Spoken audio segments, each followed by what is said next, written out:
All right, let's get started. I'm really excited that we have the opportunity for an AIR Distinguished seminar today. We are actually part of the Haria Institute for Computing's initiatives with AIR.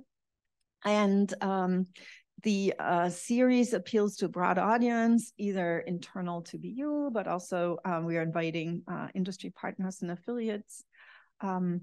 And we welcome researchers to speak who are nationally and internationally very recognized for her work.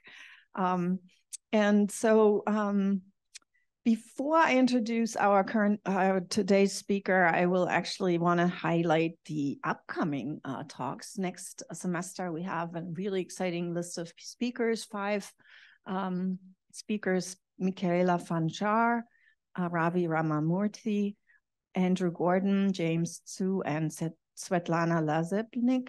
They're going to spread out throughout the semester. So once a month or so, we'll have a distinguished speaker, and we'll send you emails all about that.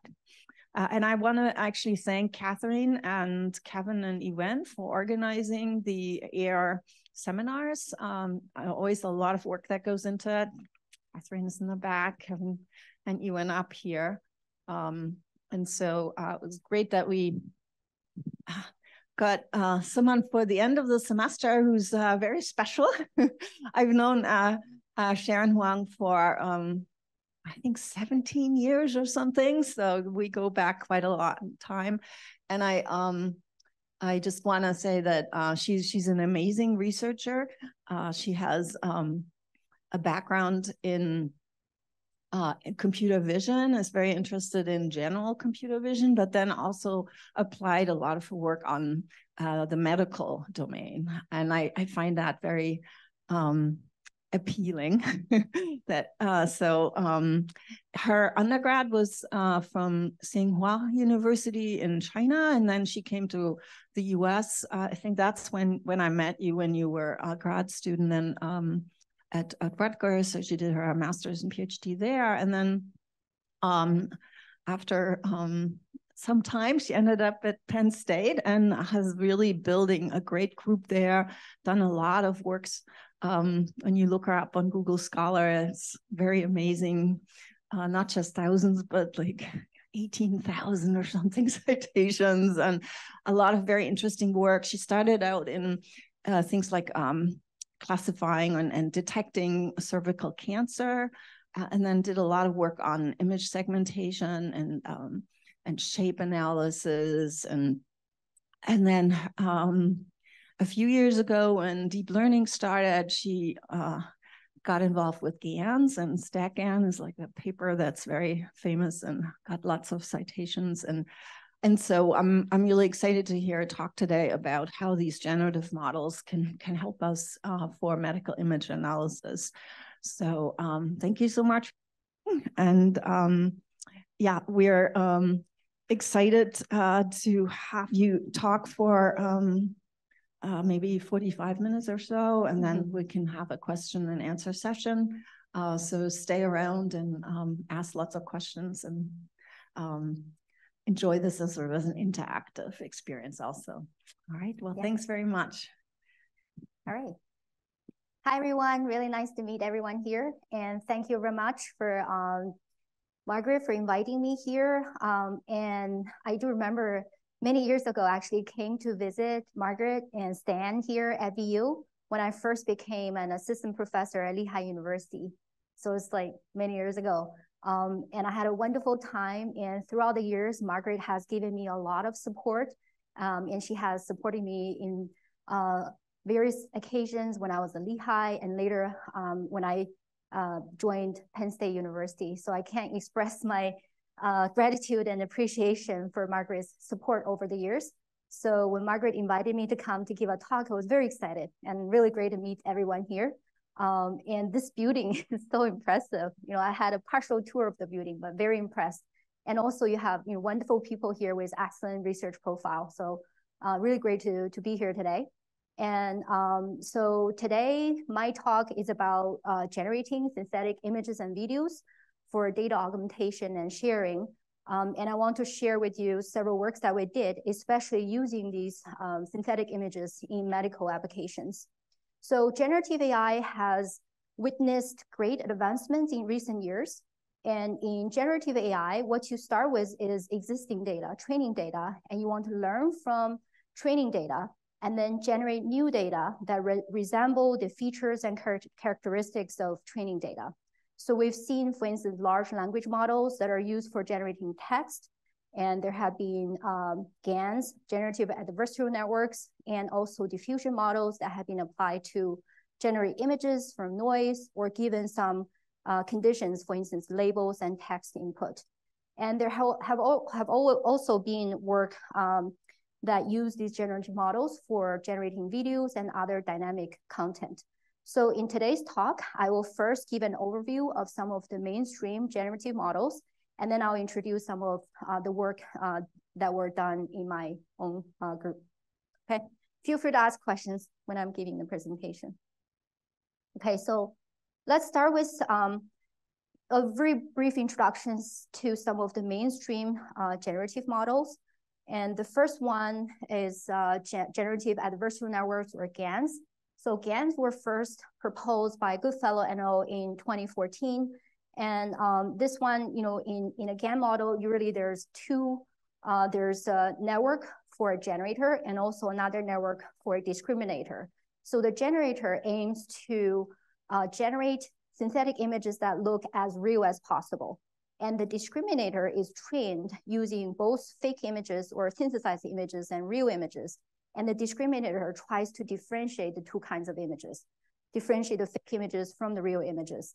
And the discriminator can actually give feedback to the generator so that the generator has to try really hard to generate ever more realistic images. And in this process, so they are trained in an alternate way where both the generator and discriminator become better and better. So, Reed et al., that's a follow-up work. They applied the GAN network to text to image. So that was one of the first works that used text to generate images. And in the beginning, they were able to, in the beginning, everybody knows that it's a little bit hard to train GAN models because they can be unstable. So for instance, in Reed's work, they were able to generate low resolution images, for instance, 64 by 64 images. And then later on, so this is the work that Margaret just mentioned. My group and also Dimitri Metaxas' group at Rutgers, we collaborated to develop a more of a coarse-to-fine framework for generating high-resolution images. The idea is, hierarchical generation. If it's really hard to generate high resolution in one step, you do it in multiple steps. So we developed this coarse-to-fine framework where we can generate first 64 by 64, and then 128 by 128, and then 256 by 256. So at the time, it was 2016 or 2017, that was the first time when high resolution images like 256 by 256 images could be generated. And so the stack GAN work got a lot of attention and got citations too. And then later on, when the attention mechanism became popular, the attention mechanism also was added to stack GAN to generate even more realistic images and enables more attention-based refinement of images as well, meaning you can kind of focus on certain parts of the image and make that part of the image better. Keras et al., so that's in 2020. That's actually the style GAN, and later on they had style GAN version 2 and some follow-up work. And their idea is to use style transfer and also unsupervised separation of attributes. And this way they can have scale-specific control of the attributes. Meaning, for instance, I'll show you examples later on. There they can have these attributes as input and generate images conditioned on the input attributes. So obviously there's a lot of work using generative models based on GANs. And another mainstream model is variational autoencoders. This one actually started earlier. And variational autoencoders really just extend the idea of autoencoders, but it introduces some variational inference to approximate to do approximation in the latent space. So if you look at here, you have the input images, and then through an encoder, you can get an approximation of the features in the latent space, and that'll be Z in the latent space.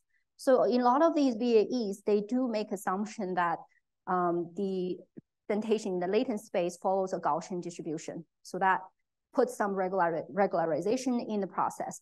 And you can see there's also a decoder process. So for the decoder, it takes the latent representation and then reconstructs the original image. So in this process, when they're training the VAE, they're using this autoencoder style to learn the representation in the latent space. Once this VAEs have been trained, then you can take the decoder and use that as a generator, meaning you can, for instance, draw samples from the latent space, from the Z latent space, and then just use a decoder to generate new images, okay? So that's also one way of doing generation. And initially, people were doing unconditional generation, which means that you just or randomly, use random noise and then to do generation. And later on, the conditional generation, for instance, conditional GANs were introduced. And in those cases, you can generate images given certain conditions. For instance, the condition can be the label, or could be some text and so on. So that's the conditional generation. And you will very often see these different kinds. And a lot of the generative models, they can do both. They can do both unconditional generation and conditional generation. And of course, starting in 2020, diffusion model came along. And diffusion models have gained a lot of attention because of its ability to generate very high resolution and also very photorealistic images. And I would say the state-of-the-art models in use today, a lot of them are based on diffusion models. And in the beginning, I think the diffusion models, in the diffusion model, they have UNets embedded as the network structure. But I've seen some very recent work where they're trying to use transformer blocks in the diffusion process. So for the diffusion model, the basic idea is that computer vision tasks specifically, they work first by successively adding Gaussian noise to the training image data. They just keep adding Gaussian noise to the training image data. And once the original data is fully noised, the model learns how to completely reverse the noising process, which is the denoising process. So this denoising process, it aims to iteratively recreate the coarse to fine features of the original image. So you can see there's a denoising process where you keep adding noise to the original image until it is fully noised. And then there's a denoising process to recreate the coarse to fine features of the original image. In this training process, once the training process is completed, then you can take the denoising process and use that as a generation process, meaning you can start with random noise. And then from that random noise, you can let that image go through the learned denoising process and reconstruct an image. So that can be used as the generator. So there's some downsides to the diffusion model, especially the original ones, is that it's very slow. Very often, the learning process consists of thousands of steps. So it's very slow, and also it takes a lot of memory. And that's when stable diffusion was introduced. So that's the stable diffusion, or people also call it the latent diffusion model, or LDM, the LDMs. And the basic idea of latent diffusion model is that instead of learning in the pixel space, you do the learning in a latent space. So they use an encoder to reduce the dimensionality of the data to go to a lower dimensional latent space, and then you do the diffusion model process, the noising and denoising process in the latent space. And then you can, using a decoder to reconstruct the original image. By doing that, it's more efficient. And also they added cross-attention layers so that they can encode relationships between different parts of the image. They also made it in LDM, meaning the stable or latent diffusion models. They also make conditional generation possible using different diffusion models. So those are for images. And In the last few years, people also use diffusion models for generating videos. So for instance, the first work called Video Diffusion Models, also proposed by Huang and al.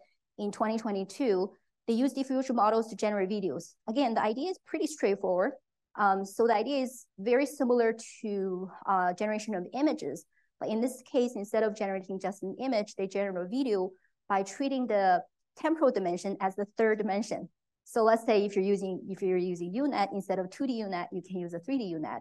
So you're generating a video where the third dimension is a temporal dimension. They also, if they're generating long videos, then they use a autoregressive process where they would split the long video into small segments. So a short segment, first generate a short segment using this video diffusion model. And then the generated video segment can be used as the input, conditional input, to generate the next short sequence. So in that way, in an autoregressive way, they can generate long videos. So that's the video diffusion models. And there's also been work, for instance, recently using diffusion models to perform tasks such as text-to-video or text-guided video generation. For instance, Singer et al., a lot of these, I listed 3 works here. You can see that one common feature of these works is that they leverage pre-trained models. So they leverage pre-trained text-to-image models. So they're trying to do text-to-video generation, but because the text and video pairs are relatively rare, people have created a lot of text-image pairs, but there aren't too many text-video pairs available. So their idea is to leverage these text-to-image pairs and use the pre-trained diffusion model. So you can pre-train diffusion model using those text-image pairs. And then once you have that pre-trained text-to-image model, you can use it, you can couple that with, let's say, temporal dynamics learned from video footages and so on. So you have that, pre-trained model coupled with the temporal dynamics. In that way, they can generate videos. So they're both, I listed, for instance, Wu and al, those are ICCV papers, and they did text-to-image, text-to-video generation, also text-guided generation. And the last work, for instance, SRO, they actually try to do it in 3D as well, meaning they're trying to use the binocular depth estimate, meaning not just in 2D, they're looking at a 3D estimation and doing some learning in the 3D space. Okay, so I just gave you some quick overview of some of these mainstream frameworks. A lot of models, these methods are still evolving. And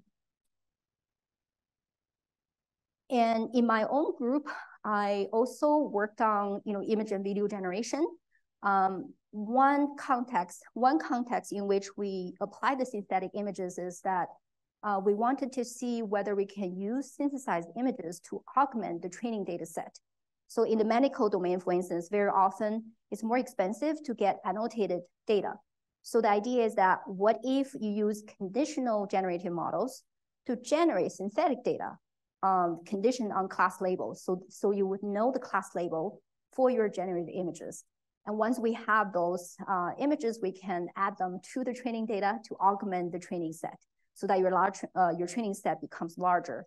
So the idea is, given that, using this data augmentation, the performance on some downstream tasks, for instance, image classification, should be improved.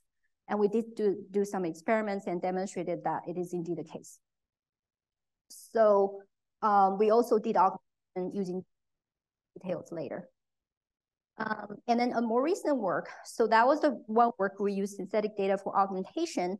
And more recently, when we were working with video generation and video motion retargeting, we also realized that maybe video generation and motion retargeting can be used for some privacy-preserving data sharing applications as well. So I'll talk about this a little bit later.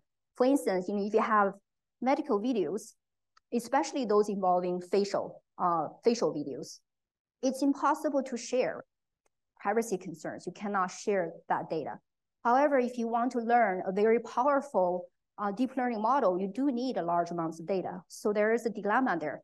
One possible solution we're working on right now is, what if you retarget or transfer the motion of real patients onto synthetic faces? So that's, in this way, you can have a synthetic face with no identity. But if you can preserve all the diagnosis, all the features or all the motions that are necessary for diagnosis, then you still have, the retargeted videos are very useful for training large models as well. So that's the basic idea. I'll introduce some details later. Okay, questions, comments? All right, so let me get into the first part, which is generating synthetic images and videos for data augmentation to improve classification performance.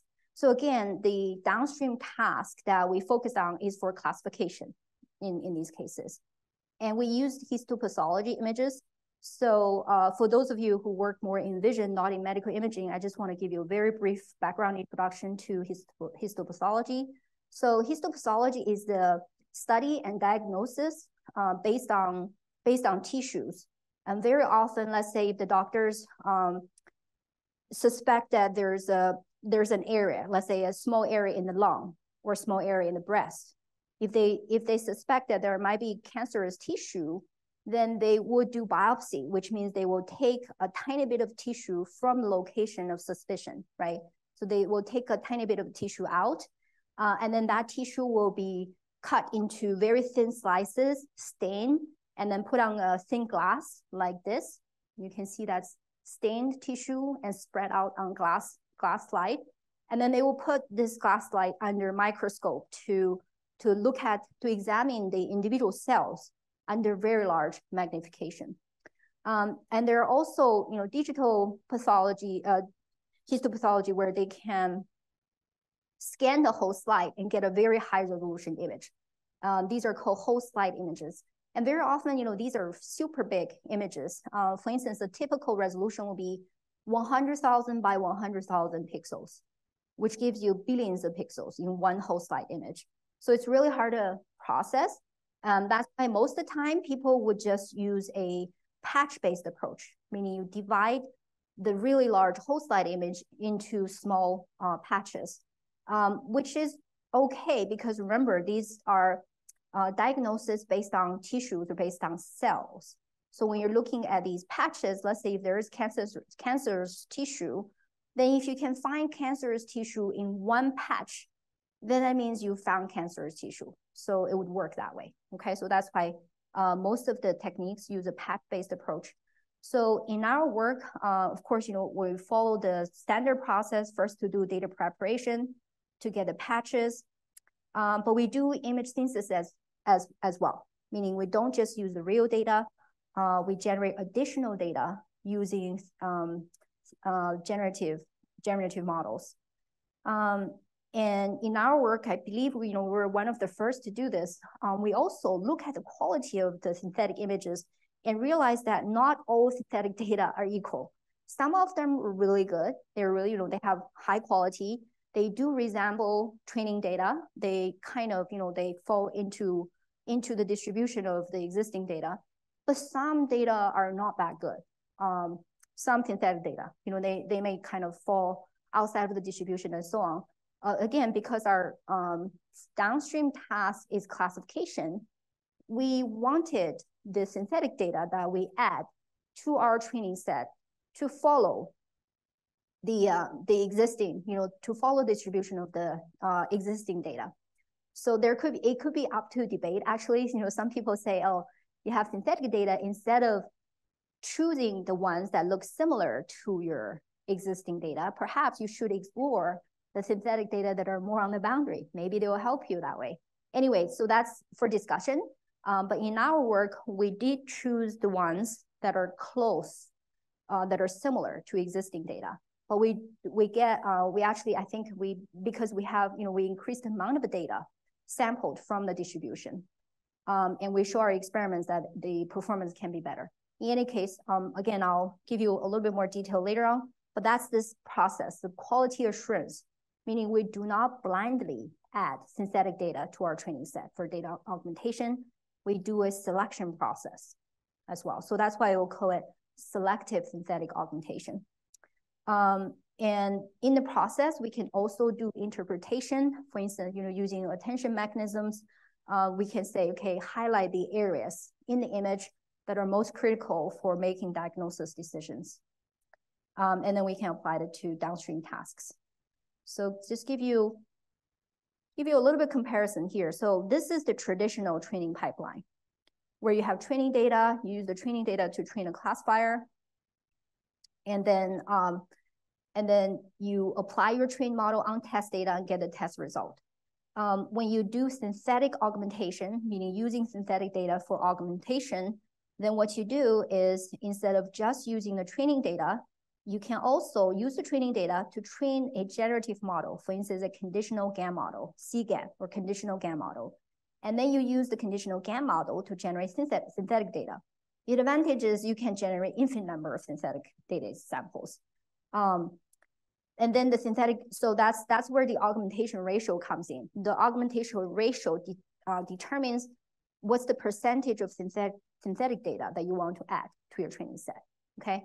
So the larger the augmentation ratio, then the larger amount of synthetic data you are adding to your training set. So, so this one, for instance, what you do is you also use synthetic data to augment your training set for the training of the classifier. Then again, with the trained model, you test it on the test data and get test result.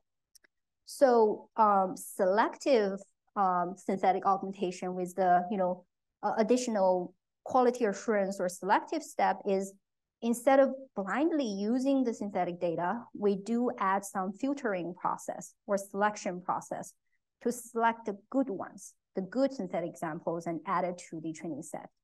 And then use that to train a classifier, okay? So that's the idea. Again, this is our work back in 2019, 2020 or so. So at that time, diffusion model did not exist yet. And we were doing really well with the GAN model. We developed the StatGAN, attention GAN, among several others. So this is a StatGAN v2, version 2 StatGAN, which is more stable than StatGAN and generated higher quality images. We used a 3-stage StatGAN v2 to generate the synthetic data. So this is just the architecture of that generative network. So here's an illustration of the selection process. So let's say we have used the generative model, okay? And then we have an additional image selection process. So you can see the real data, okay, the real data and the selected synthetic data are used together to train the classifier, okay? And in terms of the selection process, like I explained earlier, we did experiments and we found that choosing examples that look like the original data can give us better performance for the classification task. If we use, again, if we use classification as the downstream task, we want to add synthetic data that at least are not too far away from the original distribution. So that's why when we have, we have the synthetic images, we first do a filtering based on entropy. So the entropy is the classifier. So we did the conditional generation, but then we apply a trained classifier on the synthetic example to see whether the classified label is the same as its input condition. Most of the classifier, they would output a probability. Instead of saying this is 100% sure this particular class, it would output the class probabilities. So, and the entropy is calculated on that class probability. And you can imagine that for examples, for data points that are that the classifier is very certain to belong to a certain class, then the class probabilities would have low entropy. They're very focused on one or two classes. On the other hand, if the classifier is uncertain about the class label, you would have high entropy. So that's why we decided to keep the low entropy examples. And we had a further filtering process where we only select the examples that are not too far away from the class centroid. So we did do a class centroid calculation for the different classes, and we put a threshold on the distance to the class centroid so that we only keep the synthetic examples, again, not too far from the class centroids. So you can see here, here's an intuitive illustration of that. We mapped the examples using t-SNE plots. And this is for a cervical dysplasia, meaning a cervical dysplasia or cervical precancer, we'll say, cervical precancer. So there are 4 classes, and this is CN1, CN2, CN3, or normal. So normal is normal, CN3 is severe, CN1 is the least severe. And those are the classes, and you can see this is the original data, and this is the plot. If you plot both the original data and synthetic data before selection, and this is after selection. So this is on the cervical dysplasia classification task. And we also did another task for lymph node metastasis classification using a PCAM data set. And again, you can see the original data before selection and after selection. So, and the experiments did show that with the selective synthetic augmentation, we can get higher performance in classification. And see here, all the models are run for 5 rounds with random initialization for a fair comparison, use the same backbone, ResNet34. So if you look at this, this is the baseline model. And then if you use the base model, if you just add traditional augmentation, for instance, rotation, cropping, color jittering, and so on, so you get a little bit better performance. And this is using GAN, generated images for augmentation, but without selection. So you get a little bit better. With the selection, so here R is the augmentation ratio. When R equals 0.5, that means we add half of the same amount, half of the size of the original training set, and we add that much synthetic data. And you can see that with selective augmentation, we get much higher accuracy. So if you look at this, I mean, it's almost 8% improvement in the accuracy, which is pretty significant. And this is on the PCAM classification task. So here we used different percentage of the original data as training set, use 3%, 5%, 10%, or 20% for training. And in all of these scenarios, as you can see with the selective augmentation, we can get better performance. And the performance gain is less obvious when you use more of the original data for training, which means that this kind of technique will be most useful when you have a very small amount of data. Let's say in this case, when you're only using 3% of data as training, and you can see a much, almost 3% improvement, okay? All right. Okay, so that's it.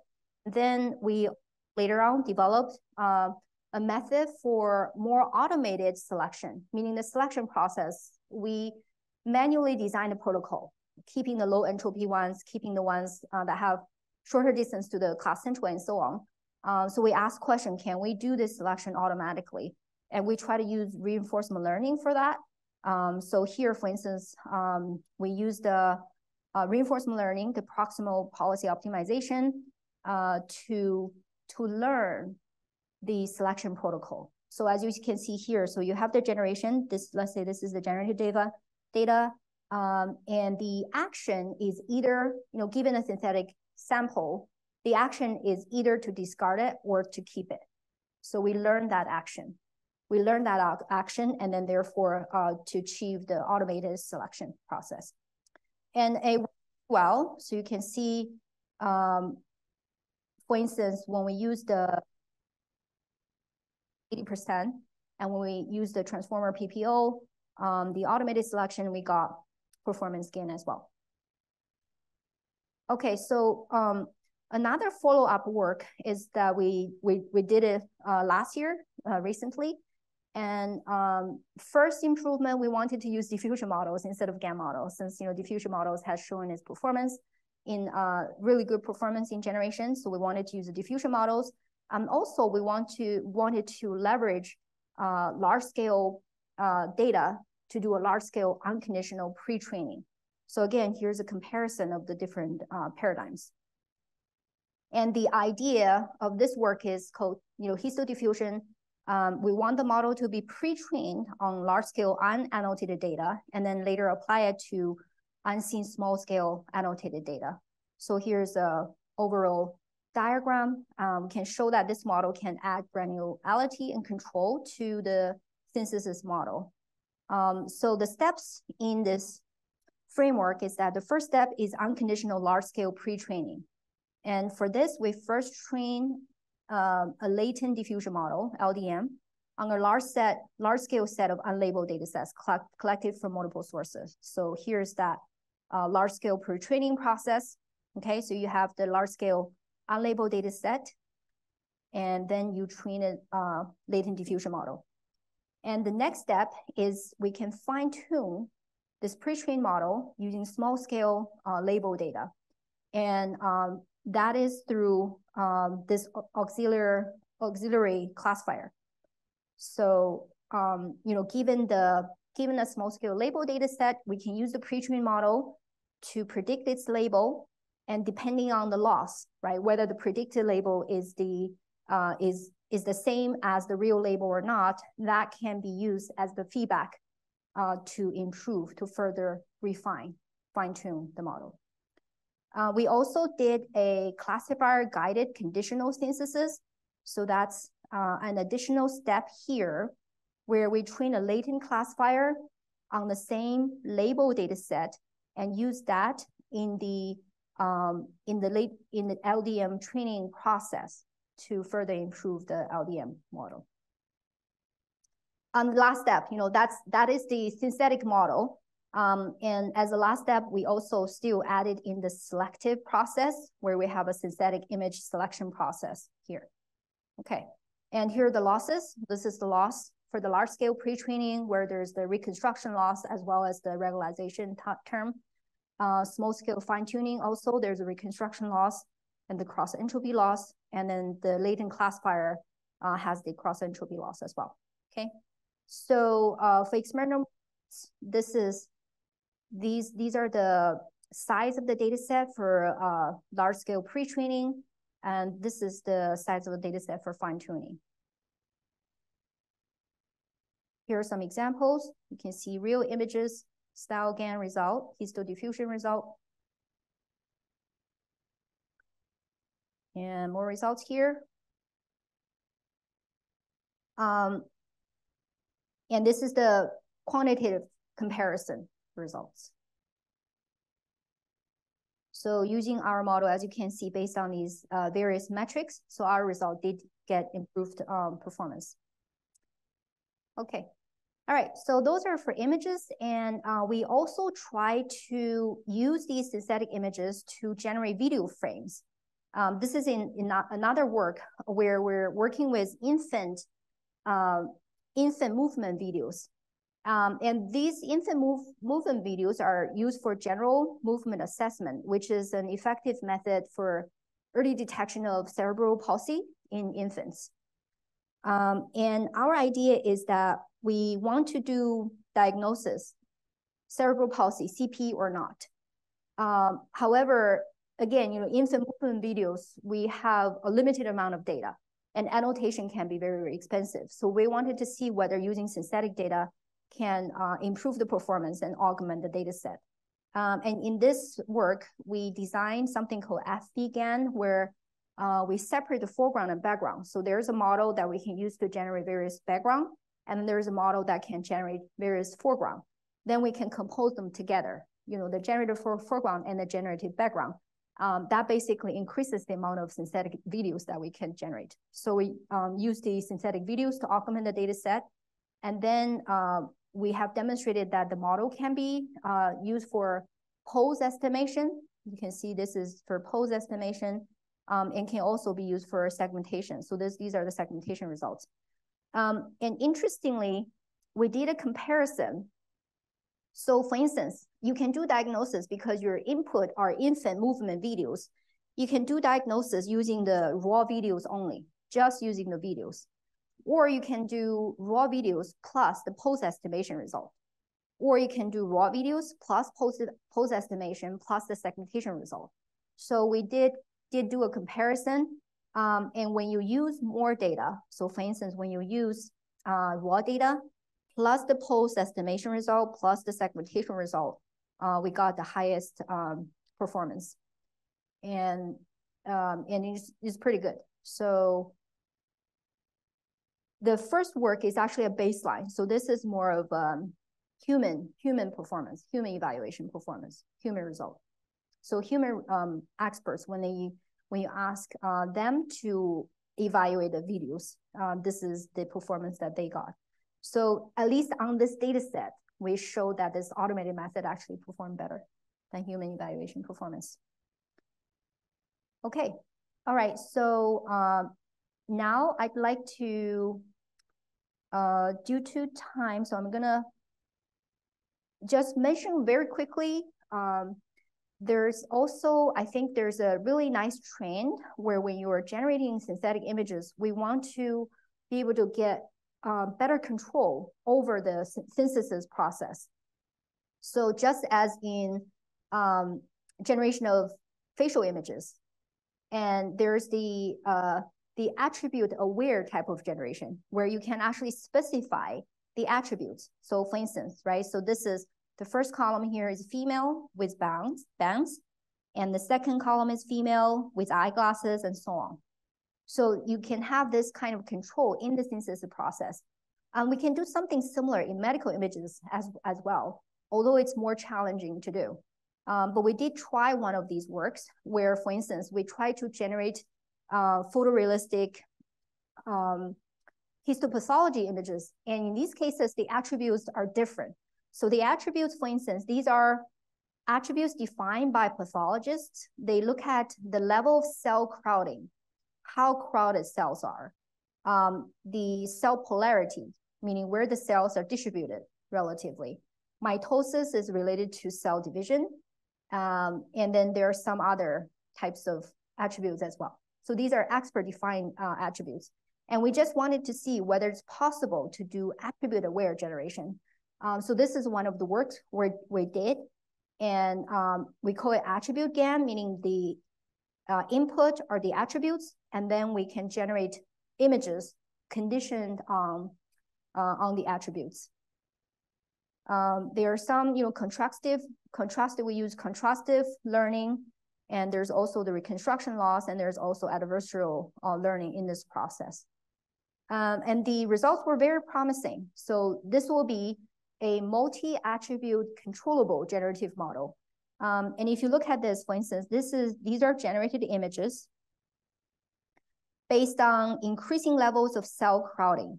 So this is normal crowding, mildly, mild normal, and then mild crowding, moderate crowding, and severe crowding. As you can see, you do see an increase crowding in the cells in the generated images, which means that that attribute was being taken into account during the generation process. And this is another attribute, nuclear pleomorphism. We asked our collaborators, so we have 2 pathologist collaborators, and we asked them for their, and here are some example feedback that we got. So both pathologists commented that the synthetic images are remarkably good in resampling routinely stained H&E images. And they commented that in the set of images generated according to different levels of cell crowding, the crowding of nuclei occurs appropriately overall at each of the described levels. But then there are some concerns as well. They said the degree of crowding remains within the realm of reality, although for a few images, the increase in crowding seems to be by increasing the epithelial stroma ratio, meaning there's improvement that could be made. And the others are less obvious. I think these 2 attributes cell crowding and pleomorphism, the model was able to do a pretty good job. But for the others, like cell polarity, mitosis, and nucleoli, the pathologist didn't see a clear distinction between the different levels of input. So, but I think overall, this is a good direction where you want to do attribute-aware generation. But how do you separate the different attributes?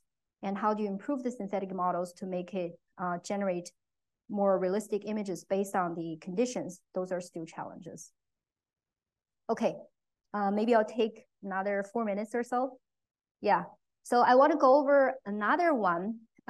Again, we explored using synthetic images and videos for data augmentation. Another application that we tried is for data sharing. And this one, it's motivated by a project that we worked on related to stroke screening. So this is a collaborative work with some clinicians from Houston Methodist Hospital. And the idea is that we want to use facial videos to try to design an AI assistant which can help triage stroke. Okay, so the idea you can see from here, there's a picture. So let's say there's someone who is suspected of stroke.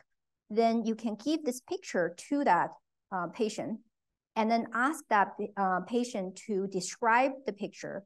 And while the patient is describing the picture, you record a video as well as the audio.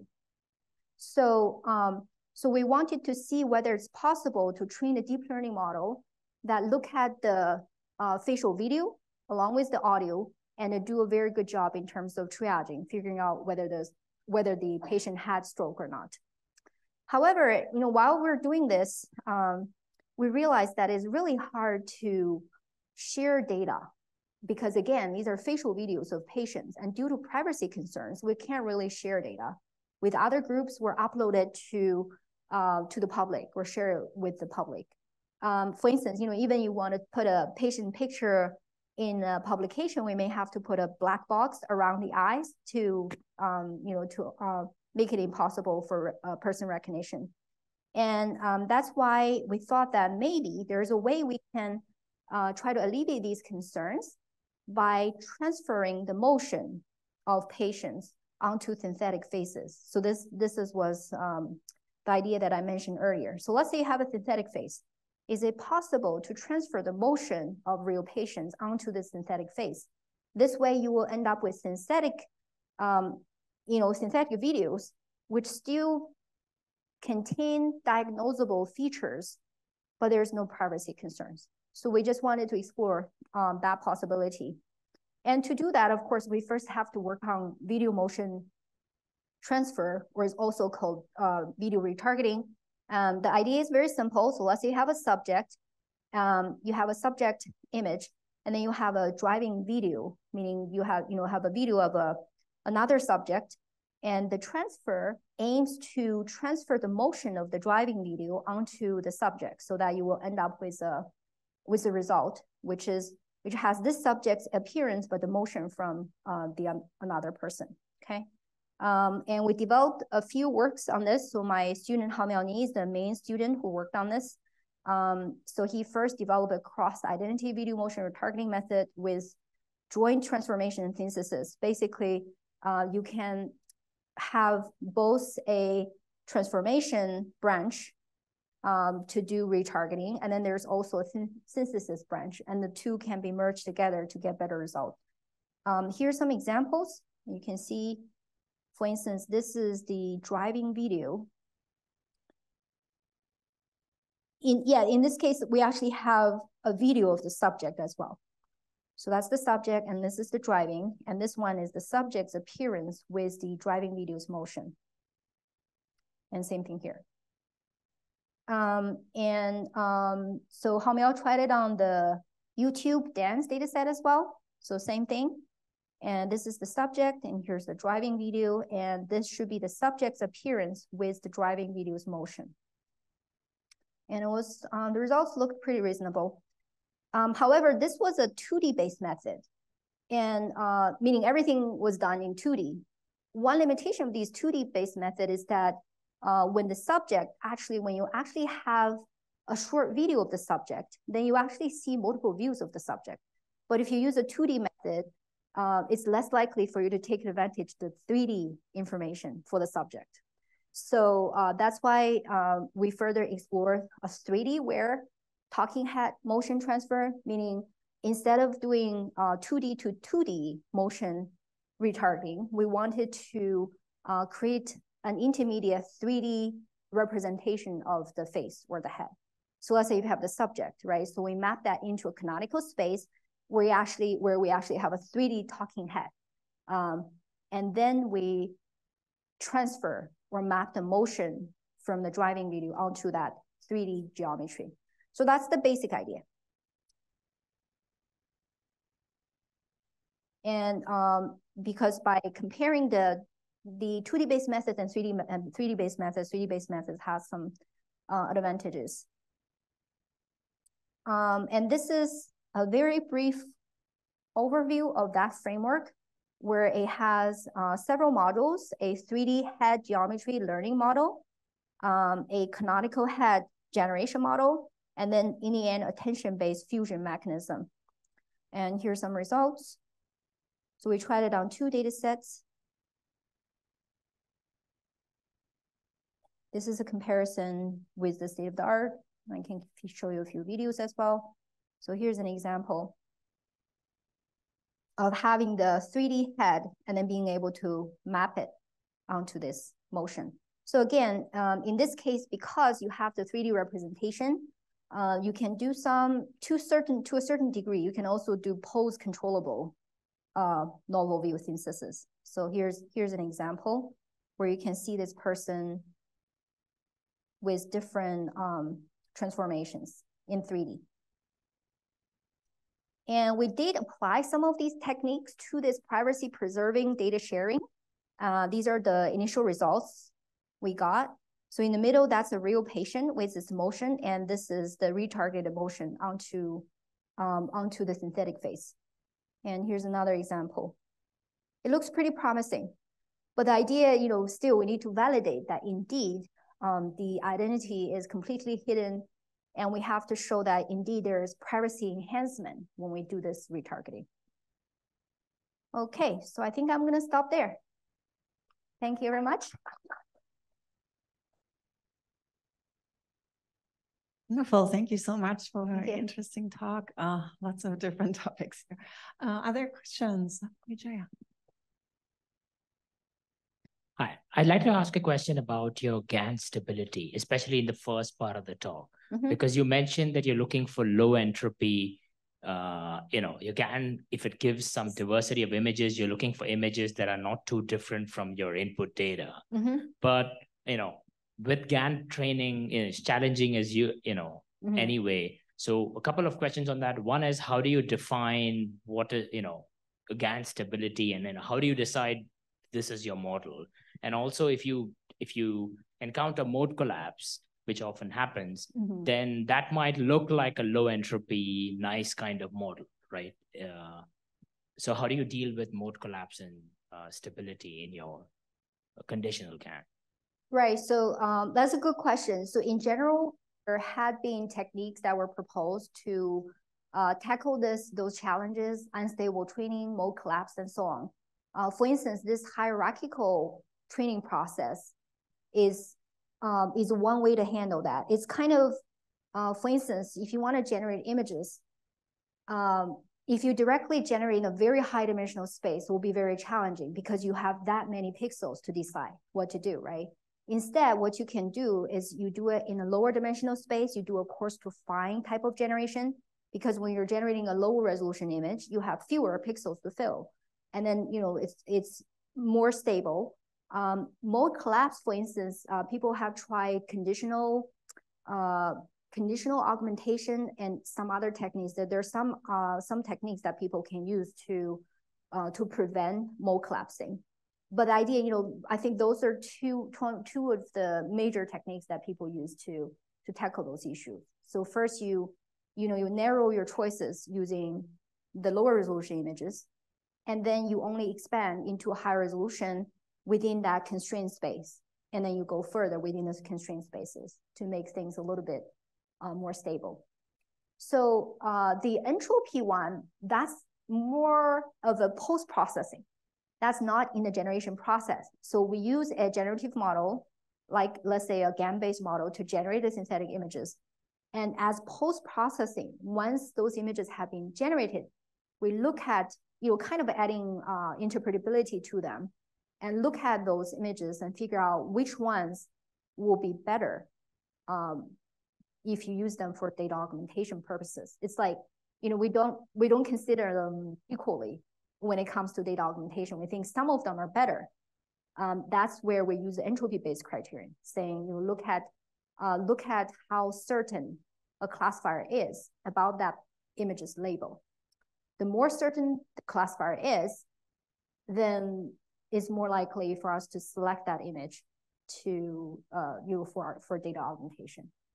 Does that answer your question? Yeah, just one follow-up on that. So how do you decide, even if your GAN is reasonably stable, how do you decide this is my model that I'm going to use for augmentation? Because as opposed to other models, GANs don't show a very stable kind of flat curve. A very good question. Yes. I skipped that part of detail. We actually came up with a way to do that. That's in our paper.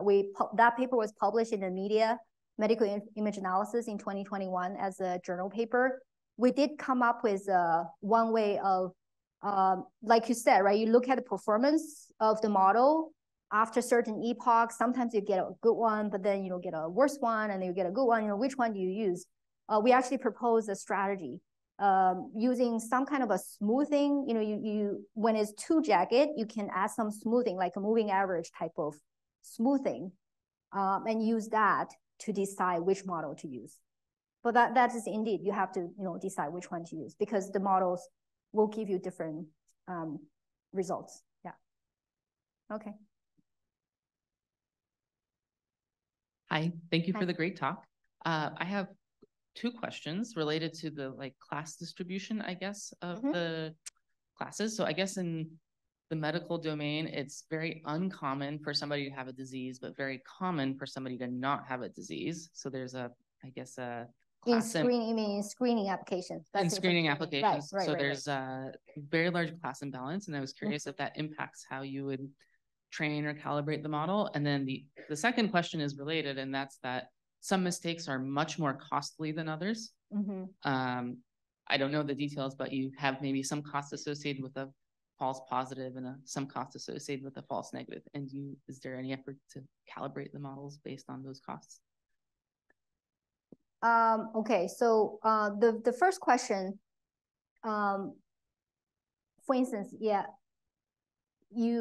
let's say if you have different types of purposes or different types of tasks, your downstream task, for instance, we're training a model for generating images, and then you can use the generated images for different downstream tasks. So if your downstream task is to do classification, but for screening purposes, meaning a lot of the images will be normal or healthy, only a small number will be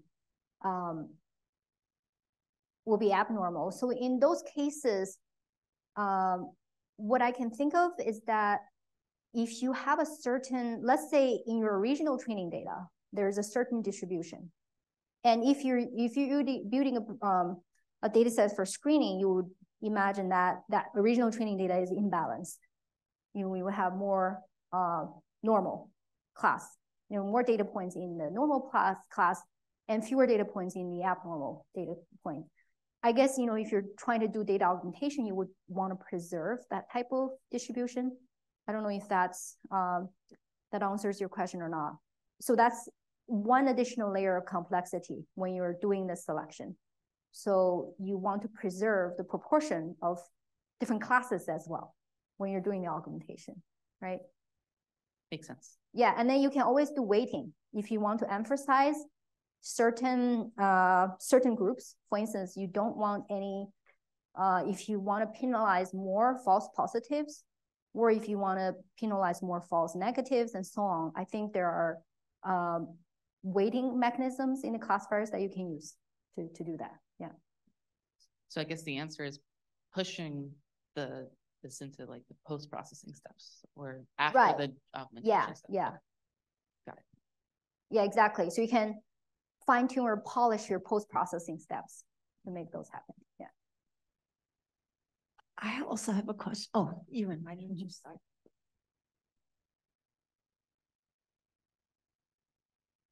So I have two questions about the data processing. The first one is like when you patching the slides, say the original slides, it's labeled like has cancer. And when you patching it, I would imagine some area of the patch, the whole patch is like healthy cells. Then how do you fix that label? You mean which label you would give that patch? Right. I think in these applications, in one patch, if there is a single pixel that's cancerous, I mean, if that label is correct, right? So if there's a very small block within a patch that's cancerous, you label the whole patch cancerous. So even like the in another patch, but on the same slides, it's all healthy. Yeah, even if everything else is healthy, you label that patch cancerous. Okay. Because I mean, cancer, it really just, you're looking at tissue, right? So if there's one cancerous cell, it can spread to other cells and to, you know, entire tissue regions. So that's why if there's one positive on a patch, the whole patch is positive. Okay. Yeah. And similarly, the whole slide will be positive. Right. As long as that, you know, if that diagnosis is correct, then the whole slide will be positive.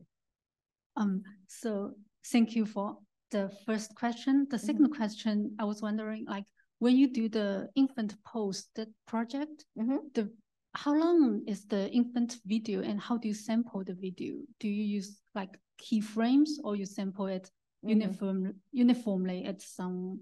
Yeah, very good question. Those videos can be several minutes long. We had to do subsampling. Okay. Yeah, I think we did random. We did both.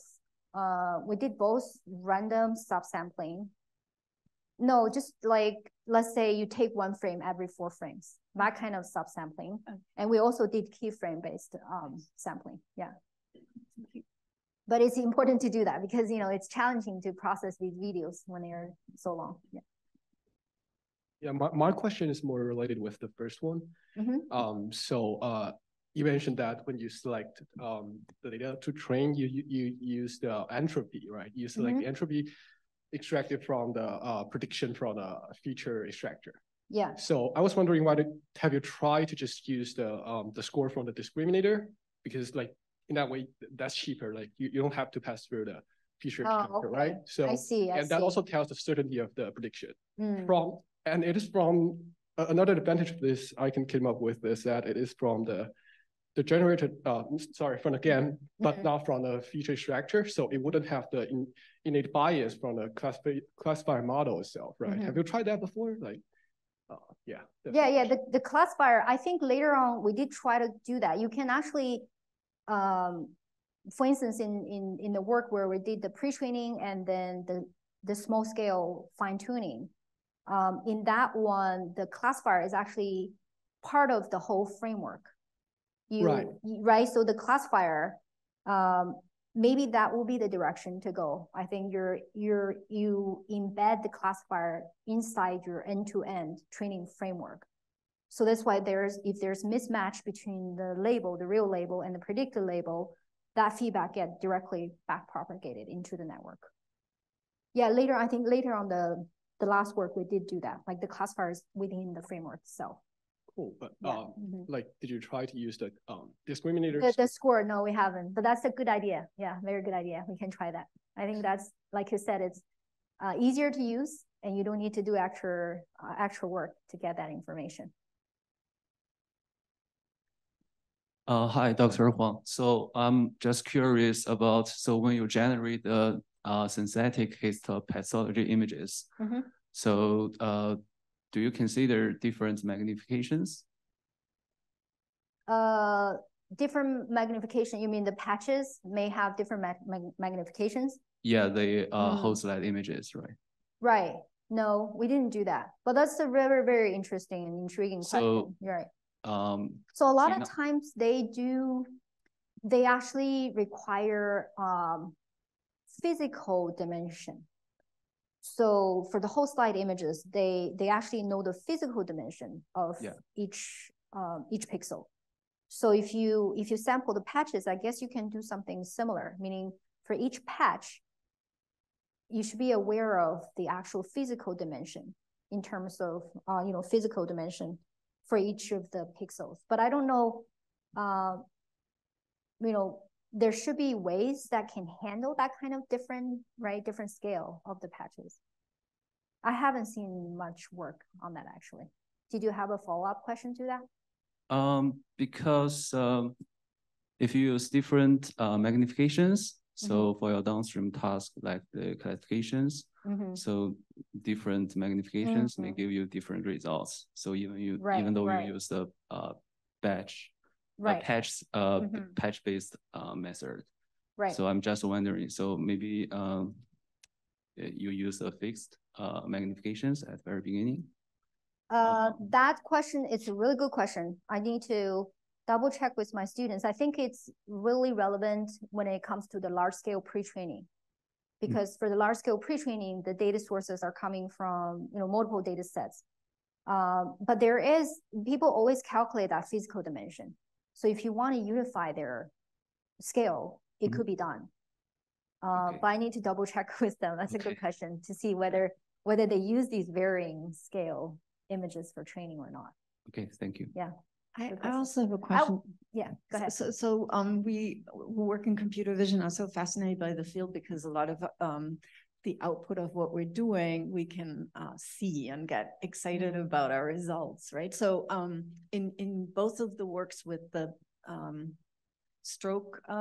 potential stroke victims as well as histology images, you've been kind of thinking about realism of the synthetic images, right? So for the stroke victims, you would want to have this video of the synthetic person make facial expressions that maybe a doctor could say, oh yeah, this person had a stroke, right? They need to have the same, diagnosed the same way as the original one. And the same with the histopathology images. You want the pathologist to, when you give them input into the synthetic, that they look realistic and reasonable, right?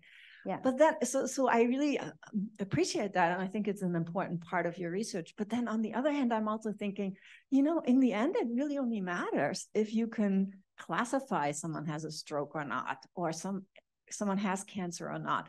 And do we really know that realism is important in an AI system, right? I mean, maybe the AI system comes up with combinations of things somehow in making a decision that very good question. Doesn't really require the realism that we humans are expecting.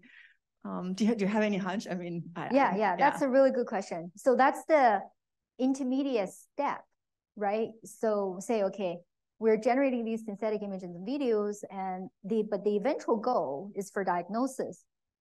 Do you care about the realism of these synthetic images or not, as long as they can improve your diagnosis performance?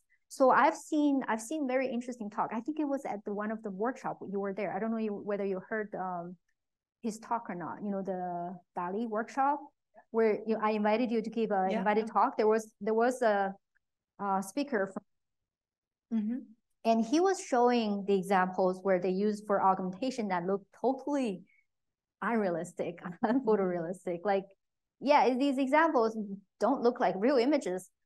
I mean, for instance, the mix match, right? It's called mix match, that technique. You just take two images and take an interpolation of the two images and use the interpolated image for augmentation, but the interpolated image could look completely different from your images. But somehow, in certain contexts, for certain tasks, those images worked. They still improved the performance. Yeah, I don't know. I mean, in some ways, you're already doing it by measuring entropy, for example, and using that, right? That's one way of for measuring maybe information importance of some features. Yeah. I think perhaps for interpretability in the medical domain, it's still important to yeah, get it realistic. they still prefer that, right? Just to feel I would not do this. Yeah, you still need to make it realistic, but then try other things too and see. Yeah, mathematically, I agree with you. Yeah, you could just add some images and somehow they improve the performance. That's why I think maybe the opposite way of doing selection, I just asked my student to try that because she got that question from another place too. Right now, we're selecting the data that look like the original data. What if you do the exact opposite and choose the data that are on the decision boundaries that people are most uncertain about? What if you choose those data, see what you get, right? So my intuition is if you use the opposite selection strategy, it might work for different types of downstream tasks. So for instance, if you're looking to generate diverse images for education purposes, maybe that'll help, because let's say they don't have examples of a rare condition. Somehow you're able to generate examples of that rare condition and then you're able to select them. I don't know, but that's, uncertain. So that's a good question. It's 11 after, so I think we should stop here. If you have other questions, please feel free to walk up and feel free with, to talk to me. Sharon, and she's also around this afternoon. There's a bunch of meetings scheduled, and feel free to also add yourself to some of them. But thank you so much. It was really wonderful. 1125, I believe. 1125, I think. 1135. 1135 is the room. Yeah. All right. Well, thanks so much. Okay. Thanks, everyone.